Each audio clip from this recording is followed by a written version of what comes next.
The bell rang. Children rushed into the classroom laughing, pushing, teasing. In the corner of the room, a thin boy named Imran quietly took out his lunchbox from a plastic bag. The box was old, its lid bent slightly, taped from one side, but it was all he had. He placed it carefully on the table and looked around. Maybe today would be different, but it wasn't. "Hey, it's Mr. Broken Box again," shouted a loud voice. It was Raheel, bigger than all the boys in the class, full of noise and confidence. He walked straight to Imran, picked up his lunchbox, without asking, and opened it. "Aloo again. Is that all your mom can cook?" He laughed. The other boys joined in. Imran reached for his lunchbox, but Raheel held it up high. "Want it?" Raheel smirked. "Go get it." Then he threw the lunchbox across the room. It hit the floor, opened with a snap, and the food scattered everywhere. Imran didn't move. He just stared at the mess, his hands shaking. No one helped, not even the teacher, who sat pretending not to see. That afternoon Imran sat alone near the school gate. He didn't cry.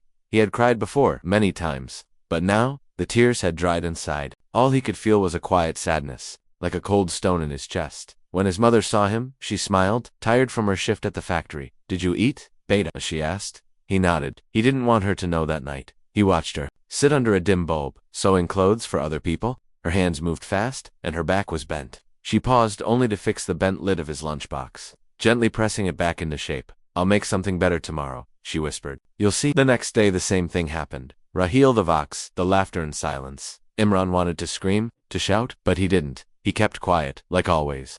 The teacher still looked away, and no one cared. This continued. For years, the same school, the same bully, the same silence. Imran became a master of hiding pain. He didn't speak unless asked. He avoided the playground. He spent his time in the library, away from the noise, buried in books he didn't fully understand, but inside, something began to grow. Not anger, not revenge. It was something stronger. A hunger to become someone, to prove he mattered, to rise just once above the voice that always told him he didn't. One day, during a quiet moment at the library, Imran found an old magazine. On the back page, there was a quote. "One day your story will be someone else's survival guide." He stared at those words for a long time.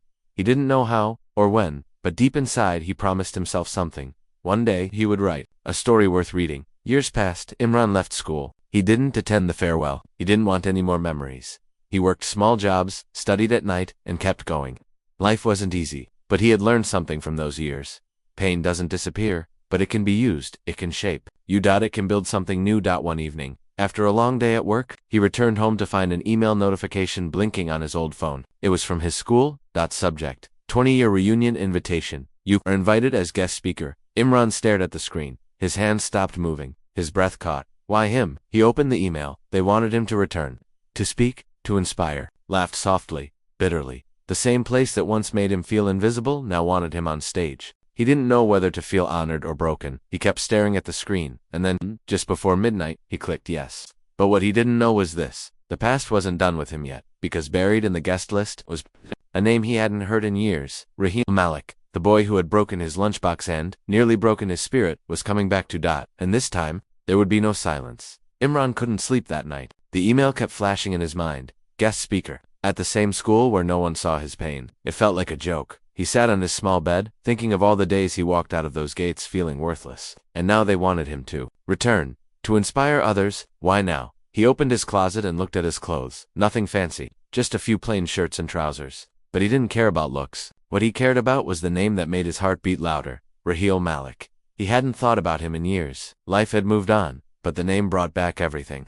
The laughter, the cruel jokes, the empty stomach, and the lonely walks home. Was he really ready to face Raheel? But deep inside, something told him, this is your moment, not his. The next morning, Imran called his friend Zubair, the only person from school who once stood beside him in silence. Even if he was too scared to speak, Zubair, Imran said, slowly, "Did you get the reunion email?" "I did," Zubair replied, "but I'm not going. Raheel will be there." There was a pause. "You sure you want to face him?" Zubair asked. "I don't know, but maybe. I need to." Zubair sighed. "You were always stronger than the rest of us, Imran, even when you didn't fight back. I saw you. We all did. We just didn't have your courage." Imran didn't reply. His hands trembled as he held the phone.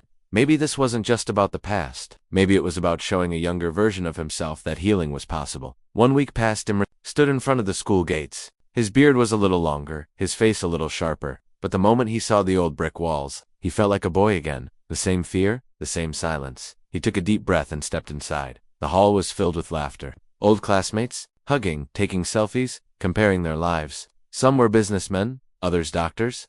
A few had left the country. Imran stood quietly at the back. No one recognized him. He didn't mind. Then a voice behind him said, "Is that really you, Imran?" He turned. It was Sana, one of the few girls who never laughed at him in school. She had a soft kindness in her eyes. "You've changed," she smiled. "In a good way?" He smiled back. "You haven't." They chatted for a while. Then the mic crackled. "Ladies and gentlemen," the host said, "we are honored today to welcome one of our most unexpected success stories. A man who turned struggle into strength. Please welcome Imran Khalid." The room turned. Faces blinked in surprise. Him, the quiet one. Imran walked to the stage. Each step felt heavy, but as he reached the mic, something inside him became calm. He looked at the crowd. "I was not the smartest kid in this school," he began. "I didn't wear clean uniforms every day. My shoes had holes. And my lunchbox," he paused, "was usually thrown across the room before I could eat." The room went silent. Some people looked down, remembering I was never chosen for class monitor, or debates, or anything. But I was here, every day, watching, learning, holding in my pain like it was homework I never submitted. A few faces shifted uncomfortably, but something beautiful happens to people like us. We learn to grow in the dark. He looked across the crowd and then, his eyes stopped. Raheel. Sitting in the third row, his face pale. Imran's voice didn't shake. "Years later, I started a small business. It failed. I started another. It failed too, but I kept going. Not because I was brave, but because I was tired of proving others right." Some people clapped. "And today, that business employs over 40 people. Some of them never finished school. Some of them were once bullied like me." There was real applause now. Imran looked straight at Raheel. "And now, I want to thank someone." The hall grew quiet. "I want to thank the boy who made fun of my clothes, my lunch, my silence. Because his voice stayed with me, until I found my own." Gasps filled the room. Raheel shifted in his seat. Imran took a breath. "And I forgive him. Because I don't carry that pain anymore. I've used it to build something beautiful." The applause was louder this time. Standing full of emotion, Imran stepped back from the mic, heart beating fast as he walked off the stage. Someone stood in front of him. Raheel. He looked older, more tired than Imran remembered. His eyes were filled with something unfamiliar. "Agrit. I don't deserve that forgiveness, Raheel," whispered Imran. Looked at him, quiet for a second. Then he said, "That's why it's called forgiveness."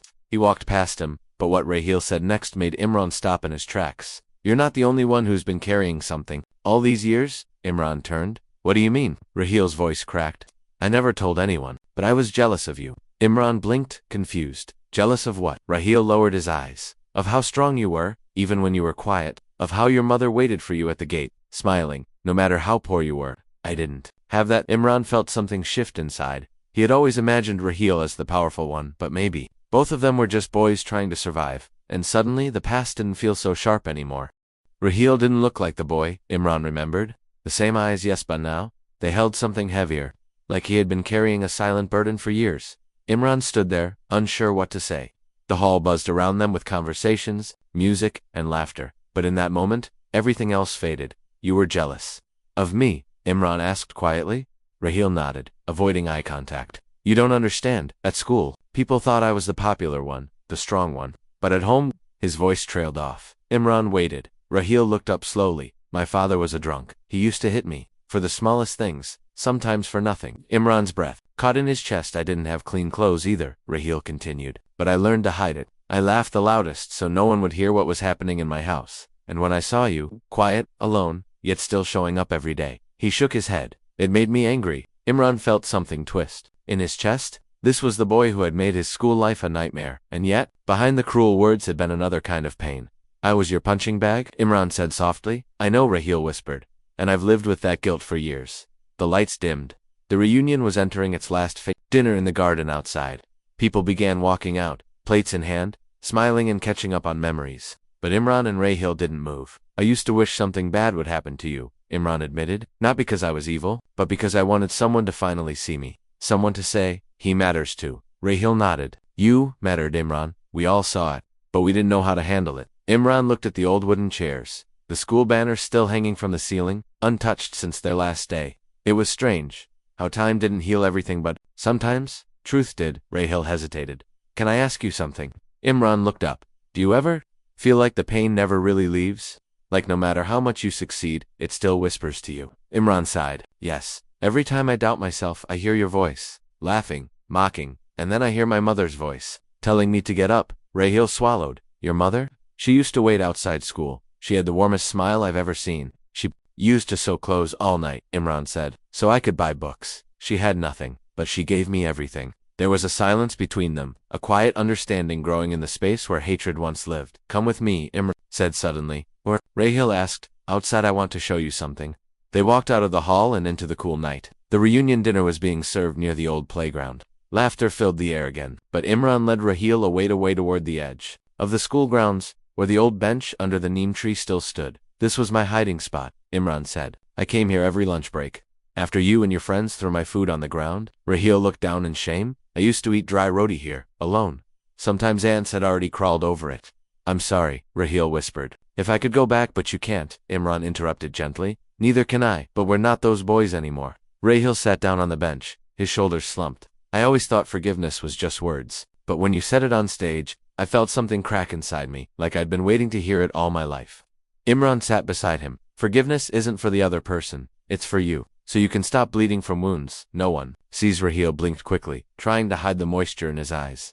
I have a son now, he said. He's 5, and every time he cries, I panic. I don't want to become my father. I don't want him to grow up scared of me. Imran looked at him for a long moment, then break the chain. Be the man your father wasn't. Be the man you needed when you were 5. Rahil nodded slowly. For the first time since their conversation began, there was peace in the silence. I'm not asking you to be my friend, Imran said after a while. But if you ever want to talk, I'll listen. Rahil's eyes widened. You'd really? Imran smiled. I meant what I said on stage. I don't carry hate anymore. Rahil stood up. Thank you, Imran, not just for forgiving me, but for not letting the past make you bitter. They shook hands. And just as Rahil turned to walk away, Imran called out, Wait. Rahil turned. You asked if pain ever leaves. Imran said. It doesn't, but it becomes lighter. When you stop carrying it alone? Rahil didn't reply. He just nodded and walked off into the night. Imran stood there under the neem tree for a few minutes longer, looking at the stars above. He remembered a boy who once cried himself to sleep, and he whispered softly to the wind, You're safe now. We made it. Imran couldn't sleep that night. Even though the reunion was over, his heart kept repeating every word Rahil had said. He sat by his bedroom window, staring out at the quiet street, the hum of distant traffic like a soft lullaby. Yet inside him, memories had woken up and refused to rest. He looked at his old wallet, the same one he'd carried since college. Slowly, he opened it. Folded neatly behind a faded photo of his mother was a small letter. It had yellowed with time. He unfolded it carefully. His mother had written it years ago, just before he'd gone for his first job interview. It was short, written in her beautiful, careful handwriting. Imran, don't ever let the world decide your worth. The boy who cried under the tree will one day be the man who helps others rise. I believe in you. Love, Amy. Tears welled up in his eyes again. She was gone now, buried in a simple graveyard at the edge of town. But her words still breathed life into him. He put the letter back, stood up, and walked to the mirror. He looked into his own eyes, like he was meeting the boy he used to be. I'm not scared of you anymore, he whispered to his past, and I'm not scared of him either. The next day he got a message from the reunion committee. Someone had uploaded clips from the event onto social media, especially the moment where Imran forgave Rahil on stage. It had gone viral. Imran scrolled through the comments. This made me cry. I wish I had the courage to forgive like this. Real strength is in kindness. Tag your school bully, let him see this. Within hours, news websites picked it up. A few even reached out for interviews. But Imran wasn't interested in attention. He was interested in truth. That afternoon, he received a phone call, unknown number. He hesitated before picking up. Hello? The voice on the other side was trembling. Mr. Imran, you don't know me. My name is Samir. I was in the grade below you. We never spoke. Imran was puzzled. Okay? How can I help you? I saw the video. I have carried something for years. I was bullied too. By Rahil and others. I never told anyone. My parents thought I was weak. I tried to end my life in college. But I survived. Imran's breath caught. I just want to say, what you did gave me strength. You didn't just forgive him for yourself. You gave the rest of us a voice. There was silence. Then Samir whispered, Thank you. Imran sat still for a long time after the call ended. One act of forgiveness, and it had echoed farther than he imagined. That evening, he received a message from Rahil. Can I come see you? I need to talk. Please. Imran replied simply, Tomorrow at noon, at the park. The next day, they met under the old banyan tree where children played and families picnicked. Rahil looked different, like he hadn't slept. He held something in his hand. I wanted to show you this, Rahil said. It's my diary. I started writing in it after my father passed away. There's something I want you to read. He opened a page and handed it to Imran. The entry read, If I ever meet Imran again, I want to fall at his feet. Not for forgiveness, but because I finally see the boy I destroyed became the man I always wanted to be. Imran looked up. Rahil's eyes were full of tears. I never told anyone that. I thought if I buried it deep enough it would die. But pain doesn't die, Imran, it waits. Imran handed the diary back. What you did yesterday, owning it, that takes strength too. Rahil nodded. I want to do something. Not just say sorry and walk away. What do you mean? I've been thinking, what if we start something together, a program for schools? To help kids deal with bullying, not with punishment, but with healing. Imran was surprised. You and me? He asked. Rahil smiled nervously. It sounds crazy, but maybe our story can help others rewrite theirs. Imran stared at him for a long moment. Then slowly, he smiled. Maybe this was what his mother meant in the letter. The boy who cried under the tree would help others rise. Okay, he said. Let's do it. As they walked away from the park, planning something bigger than either of them had imagined, neither noticed the teenage boy sitting nearby, watching them with wide eyes. He held a bruise on his arm and a broken phone in his pocket, and in that moment, just by watching them, he decided not to give up. The boy in the park, his name was Daniel. He had been sitting alone, hugging his knees on the bench, trying not to cry. His school bag lay beside him, half opened with books scattered inside like wounded soldiers. He hadn't meant to overhear Imran and Rahil, but when he saw them, two grown men, one with kind eyes and the other with guilt in his face, something made him pause. Their words, soft but clear, cut through the noise of children playing. He had seen videos of them online. His mother had shown him. She'd said, "Look, Beta, this man forgave someone who made his life miserable. That takes real courage." Daniel didn't feel courageous. He felt tired. Tired of the boys at school who laughed when he stuttered. Tired of being pushed in hallways, of being called duffer when he asked too many questions. Tired of pretending it didn't hurt. When Imran and Rahil walked past him, he stood up suddenly. "Excuse me," Daniel said, voice shaking. Both men stopped. Imran turned first. Yes, Daniel's eyes filled with tears. "Are you really the ones from the video?" Rahil looked away, unsure how to respond. Imran stepped closer. "Yes, I'm Imran, and this is Rahil. I saw it then," whispered. "You forgave him, even after what he did." Imran nodded gently. "It wasn't easy, but I did it for peace. For myself and for others." Daniel's lips trembled. "Do you think people like me can ever stop feeling small?" Imran knelt in front of him, looking directly into his eyes. "You're not small, Daniel," he said softly. "You're growing into something strong. And one day, they'll remember your name not because you hurt anyone, but because you didn't let pain change your heart." Daniel couldn't hold his tears anymore. Rahil stepped forward. "You want to help us? We're building something. A safe space for kids like you. A place where no one laughs at pain." Daniel looked at both of them, hope flickering inside him like a match in the dark. He nodded. Later that night, Imran sat in his study, looking at the vision board he and Rahil had made that afternoon. At the top, they'd written in bold, "The Healing Circle," a bully-free initiative they planned to visit schools, train teachers, speak to students not to shame bullies, but to help them understand, not to punish the wounded, but to protect them. Rahil messaged him, "Meeting with the mayor confirmed for next week." He loved the idea. Imran smiled, typing back, "Let's start with my old school." The reply came instantly. "You sure?" Imran paused, then typed, "Yes." That's where it all began. The following week, they stood outside the tall iron gates of the school, where it had all started. Imran hadn't been there in years. Everything looked the same yet completely different. The principal, a kind woman named Mrs. Sadov, welcomed them and were honored. She said, "The staff is ready, and the students are excited, especially Class 10B. Imran smiled. That was his old class. They entered the auditorium. Students whispered, recognizing them from the viral video. A large screen behind them read, "Voices That Heal." A talk by Imran and Rahil. Imran stepped up to the mic. He looked out at the young faces. So full of life, so full of fear, they hid behind laughter and silence.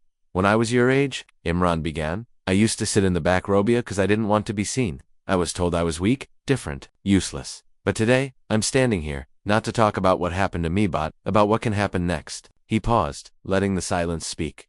"I forgave my bully," he said, looking at Rahil, "and now he's helping me build a world where kids like me don't have to wait 20 years to feel seen." The room was still. Then Rahil stepped forward, and I was that bully. I was angry, lost, cruel, but people change. And when we admit our wrongs, we make space for healing. In the crowd, a hand rose. It was a girl. "How do we stop being afraid?" she asked. Imran replied, "By remembering that fear loses its power the moment you speak." Rahil added, "And by knowing your voice matters, even if it trembles." The session ended with a long-standing ovation, but as they left, Mrs. Set pulled Imran aside. "There's something you should know," she said. "A boy from this school, he left last year after being bullied. His parents said he had stopped speaking, but recently, he started again. After watching your video," Imran stood still. "His name is Belial," she continued, "and he's waiting outside. He wants to meet you." Imran stepped out and saw the boy standing by the garden, hands clenched at his side. When Billo looked up, his lips quivered. Imran knelt slowly to Billo's level. The boy looked barely 12. His hands were shaking, but his eyes were locked onto Imran's like he'd waited his whole life for this meeting. "You don't have to thank me," Imran whispered. "You're the brave one." Billo gave a small nod, then reached into his backpack and pulled out a folded paper. I wrote this," he said. "For you." Imran unfolded it carefully. Inside was a short, handwritten letter. "When they pushed me, I didn't speak. When they laughed, I didn't speak. But when I saw you forgive him, I told my mom I want to speak again. You made me believe maybe I'm not broken." Imran's throat tightened. The boy, who had once stopped speaking because of cruelty, had found his voice in the story of a man who once sat in silence too. Rahil stood quietly behind them. He wiped a tear before it could fall. "We're going to need more time," he said softly to Imran. "There are so many Billos out there." Imran nodded. "Let's not stop now." That evening, back at their apartment-turned-office, they sat down to plan. Their project, the Healing Circle, had gone from an idea on paper to something real, something breathing. Schools were calling, parents were writing letters. Social media had picked it up. News anchors were inviting them. But with attention came challenges. Rahil paced. "Some people are calling it fake, saying we staged the whole forgiveness thing for views." Imran sat still. "Let them talk. Truth speaks. Through the hearts it heals, not headlines." They stared at the whiteboard. Names of cities, plans, budgets. Then the phone rang. Rahil picked up and his face turned pale. He handed the phone to Imran. "It's his." Imran raised an eyebrow. "Who?" Rahil whispered. "Asif, the boy who led the worst bullying in school, the one even I avoided." Imran's heart sank. He hadn't heard that name in decades. Slowly, he took the phone. "Hello?"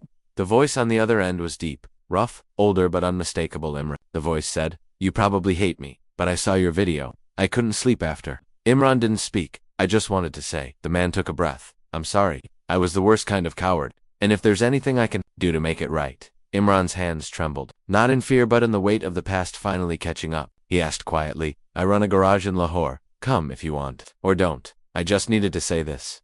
The call ended. Rahil stared at him. "You okay?" Imran looked out the window, the sky darkening. "We're going to Lahore." The next day the road stretched long and quiet as their car cut through small towns and dry fields. Rahil drove in silence. Imran replayed old memories in his mind. Hallway shoves, cruel jokes, stolen lunches, bruises left behind classrooms. When they reached the garage, it was old, dusty, and tucked between two broken buildings. A man came out, wiping his hands with a greasy cloth. He looked at Imran and froze. "Asif," Imran said calmly. The man nodded, ashamed.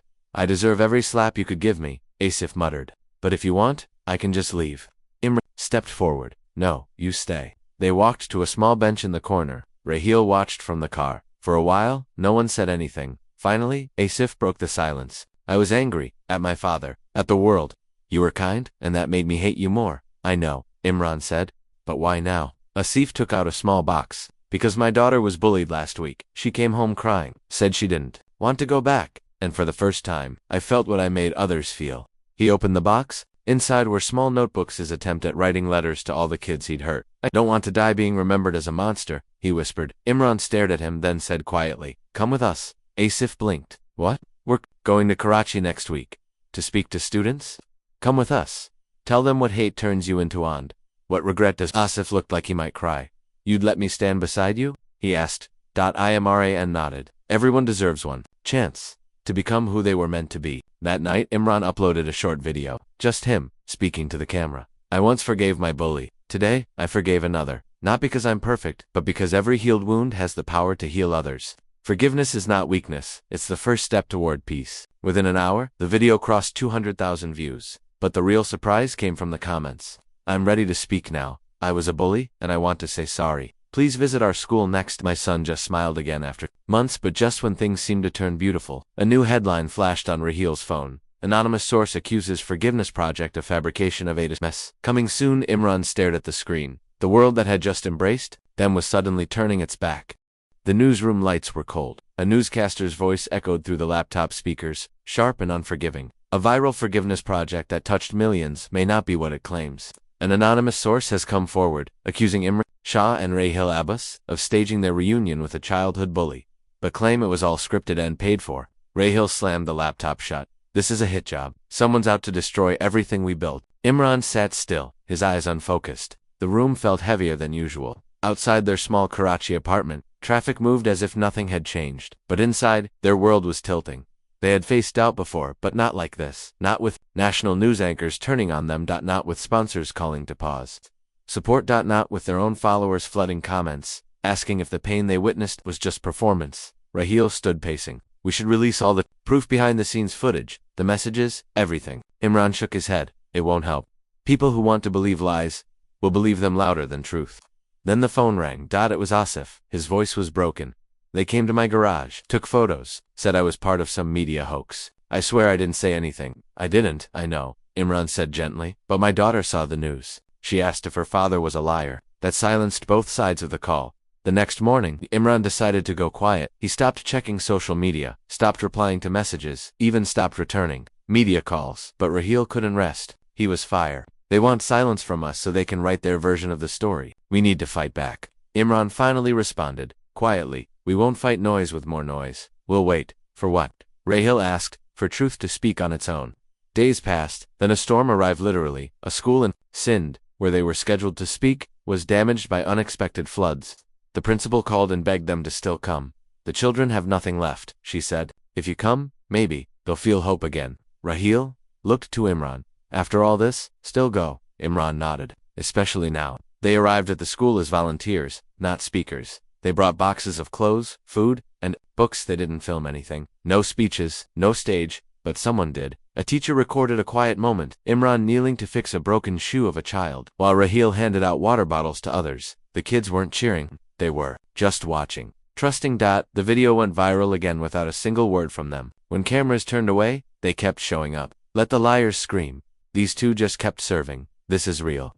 Suddenly, media coverage shifted. Questions were now pointed toward the anonymous accuser. Then came the twist. One of their early sponsors, a mental health NGO, launched its own investigation, and what they found stunned everyone. The anonymous source was traced to a failed content creator who had once pitched a similar forgiveness campaign to the same sponsors and was rejected. He'd admitted to fabricating claims just to sabotage their rise. An apology followed. Public, clumsy, but loud. Imran Shah and Raheel Abbas did not stage anything. Their work is genuine, and we regret giving space to these false accusations. Raheel punched the air in joy, but Imran just smiled quietly. Later that week, they received an invitation. A national awards ceremony was honoring changemakers, and Imran was chosen to receive the Voice of Courage award for healing through forgiveness. At first, he refused. I didn't do this for trophies. But Raheel insisted, you didn't do it for applause, but that doesn't mean you shouldn't be seen. There are thousands who need to see what healing looks like. The night of the ceremony, Imran stood backstage, nervous again like he once had been as a child, afraid of walking through school corridors. But when his name was called, he stepped forward slowly. Clapping filled the hall. He looked out and his eyes found faces he never imagined would be there. His old principal Ballet, now confidently standing in a suit, a seat in the second row, with his daughter holding his hand. Raheel standing to the side, eyes proud and teary. Imran took the mic. He paused, then spoke. There was a time I couldn't walk 10 feet without feeling like I didn't belong. I was told my pain didn't matter. That boys don't cry. Dad, bullies always win. But I'm here today to say, pain matters. Forgiveness is power. And healing doesn't begin when you get justice. It begins when you choose not to let the past define your voice. The crowd stood, applauding, cheering, but Imran saw only one thing as he stepped back. Raheel's tear-filled eyes. And a quiet nod. They had made it. But just as Imran reached backstage, a young woman stopped him. She looked scared, shaking. I'm his sister. The one who watched when they bullied you in school. Imran froze. The girl's lips trembled. He died 2 months ago. Cancer. He wanted to say sorry. He never got to, but he asked me to find you and tell you. He remembered you till the end. Imran felt the world blur. Before he could answer, she held out an envelope. He wrote you a letter before he passed. She handed it to him and disappeared. Into the crowd. Imran stood alone. Letter in hand. Unopened. Imran held the envelope like it was made of glass. Back in his small room later that night, the city was quiet. The walls around him had seen pain, healing, and now this. A final thread from the past. Delivered after death. He sat on the edge of his bed, turned the envelope over, and saw one name in shaky handwriting. To Imran. I hope you'll read this. H. Haris. The name still made his heart beat strange. The bully who broke him. The boy who laughed as others kicked his books. The one who stood by when Imran's tears were mocked. And yet, the same boy who stood frozen years later, eyes full of regret, unable to say the words. Imran opened the letter slowly. Imran, if you're reading this, I'm not around anymore. I don't deserve your time, but I still needed to write you. I remember everything. Every shove, every cruel word. Every laugh I used to hide my fear of being seen as weak. You were kind. That's what scared me the most. You never fought back. You never hurt anyone. And when I saw you on stage, forgiving people like me, I broke down. My daughter saw me crying. I told her that boy was better than me. Always? I wanted to write you earlier, but I kept thinking what if you didn't care anymore? But now I know. You always cared. You still do. Thank you for becoming what I could never be. Thank you for forgiving people like me. I hope this brings you peace. Imran didn't cry. He just sat there, quietly. The letter didn't erase the past. It didn't undo the years, but it softened something inside him, something he didn't know was still tight. The next morning, Raheel found him planting a small tree outside their community center. For him, Raheel asked. Imran nodded. Plaque. No name, Imran said. Just something that grows. Quietly, Raheel smiled. Months passed. Their project grew. Schools across the country invited them. A documentary filmmaker started following them, capturing real stories of reconciliation. And one day, Imran found himself standing on a TEDx stage, nervous, holding nothing but truth. He didn't tell a grand story. He just shared one small moment. When I was 10, I was pushed to the ground and laughed at. Years later, I stood on stage with the same person, and we cried together. Forgiveness isn't about forgetting. It's about freeing yourself from carrying someone else's mistake. Forever, I forgave him. And somehow, in doing that, I found the version of myself I thought I'd lost forever. The hall was quiet. Not a single phone rang. Not a whisper. And when Imran stepped down, a young boy in the front row stood up and clapped. Alone, until everyone joined in. Outside, the evening sun was soft. Raheel joined Imran as they walked to the car. You still think about him? Raheel asked. Imran looked at the sky. Every day you still angry? No, Imran said. Then why do you still remember him? Imran paused. Because the story doesn't end with pain. It ends with what we do after. Raheel smiled. And what's next? Imran looked ahead, eyes full of calm. We keep going. There's someone else out there, another boy sitting alone after being pushed down, wondering if the world has any space for him. They walked on. Two men who had once been enemies, now brothers, united by pain and bonded by something even stronger, forgiveness.